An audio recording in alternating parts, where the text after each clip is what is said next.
m'appelle Baptiste Joly, j'ai 38 ans et je suis prof de tennis pour la Fédération de tennis du Cambodge depuis maintenant 7 ans.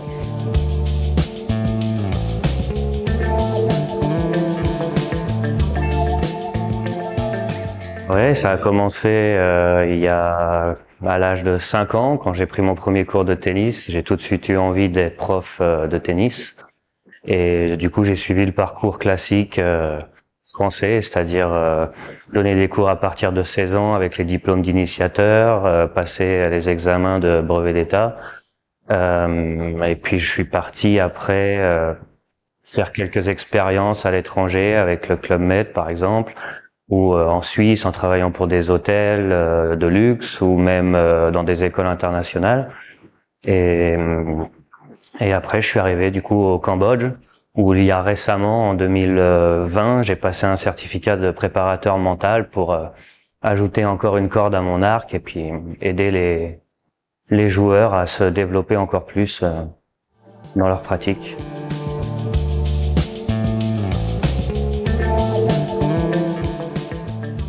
J'ai été seconde série aux alentours de 5-6, 4-6, jamais plus. Ça n'a jamais été un objectif d'être un grand joueur. J'ai toujours préféré être focalisé sur l'enseignement et ça c'est vraiment ma passion depuis toujours, quoi. Partager le savoir.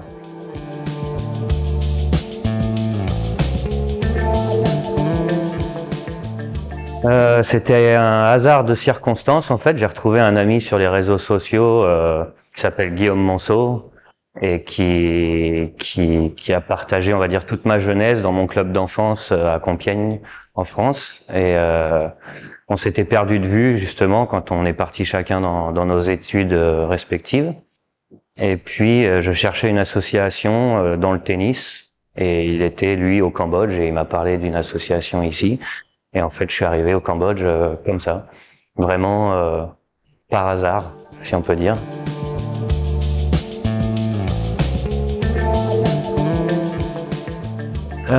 Au début, je devais faire 6 mois au Cambodge, repartir en Suisse, parce qu'à l'époque, je travaillais en Suisse.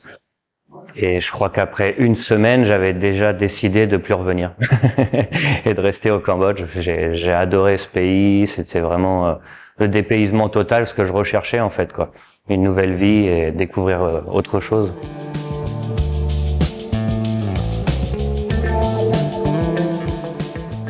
Ouais, alors ici au Cambodge,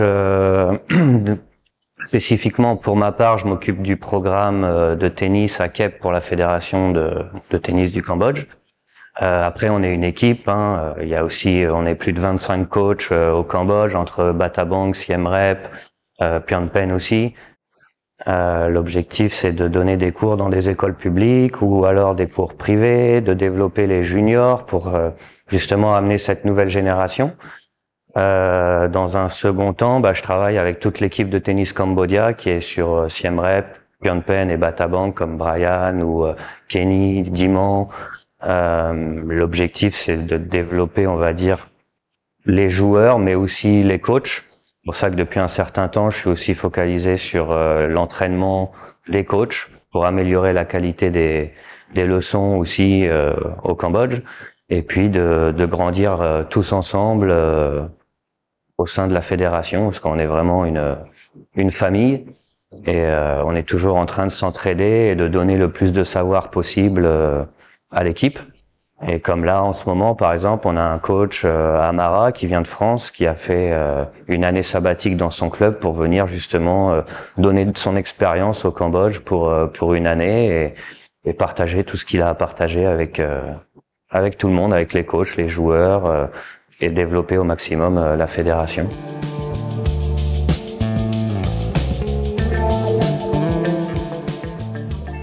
Écoute, on est toujours positif sur l'avenir du tennis. On fait le maximum pour développer le plus possible la fédération, pour mettre les joueurs en avant. On a été introduit au Hall of Fame pour avoir justement développé plus de 10 000 enfants dans tout le Cambodge. Je parle de chaque région, tout est englobé. Et ça déjà c'est assez extraordinaire d'avoir plus de 10 000 enfants au Cambodge qui jouent au tennis.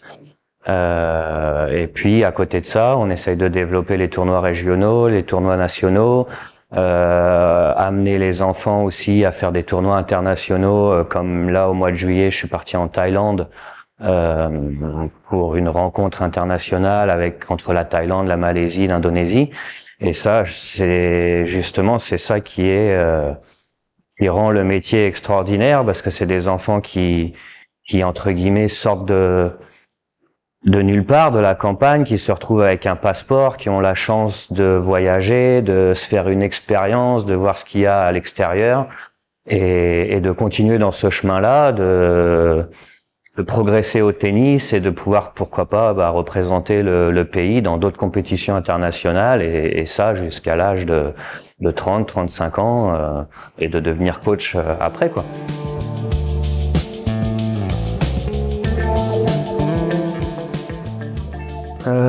Pour ma part, je trouve qu'ils sont très physiques.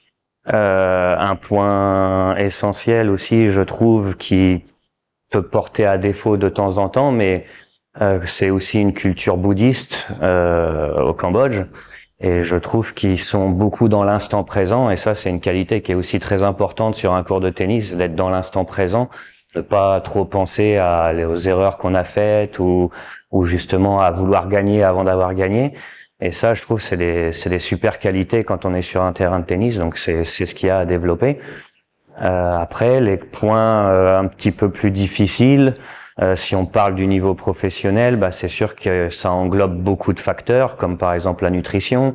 Ça, c'est des choses qui sont à réapprendre, entre guillemets, hein. C'est un autre style c'est un autre apprentissage, hein. Il faut tout réapprendre. Voilà, bien manger, bien dormir, bien se reposer. C'est vraiment une hygiène de vie différente quand on est joueur pro que quand on est joueur lambda, si je peux dire comme ça, même si c'est important au quotidien.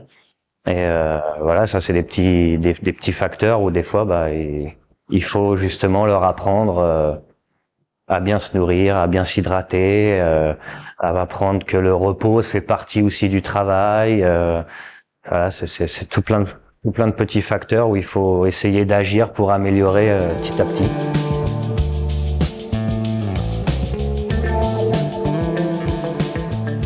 Ce qui me plaît le plus au Cambodge, c'est cette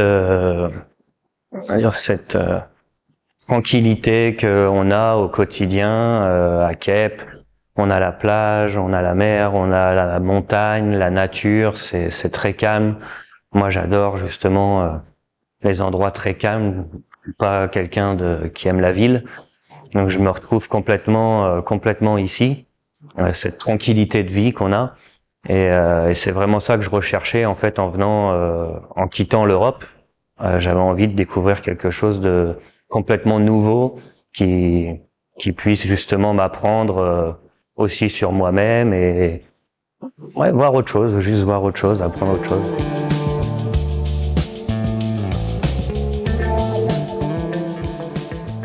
J'ai plus envie de dire en général, je pense que le meilleur conseil, ce serait de partir en ayant à l'esprit qu'il faut abandonner tout ce qu'on a appris en Europe.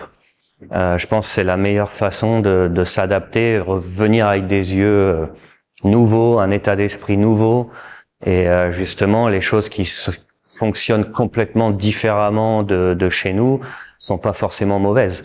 Au contraire, elles ont même souvent quelque chose à nous apprendre, parce qu'en Europe, on est vraiment bridé sur pas mal de choses.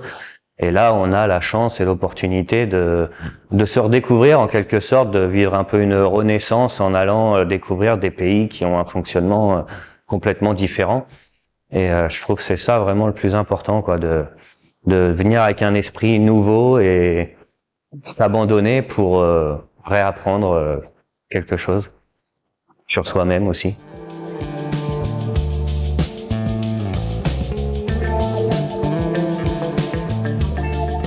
Bon, toujours avec Tennis Cambodia, j'ai envie de dire, avec l'équipe, avec tout le monde, on essaye vraiment d'amener cette nouvelle génération. Pour moi, ça, c'est vraiment le projet. Et puis en parallèle, si je dois parler personnellement, ce serait développer la préparation mentale. Ça me tient vraiment à cœur. C'est vraiment quelque chose que j'adore et qui est vraiment aussi très très importante au tennis et dans la vie de tous les jours. Et c'est vraiment un de mes objectifs de carrière, de développer cet aspect-là, mais en le faisant toujours avec Tennis Cambodia, en allant faire des demi-séminaires sur Phnom Penh et partager justement encore une fois tout ce savoir que j'ai appris, le partager avec les coachs, avec les joueurs, pour que ce soit transmis pour la nouvelle génération et pour eux, pour le pays en fait, pas le garder juste pour moi, mais le transmettre à tout le monde pour qu'ils aient plus de cordes à leur arc possible pour le futur.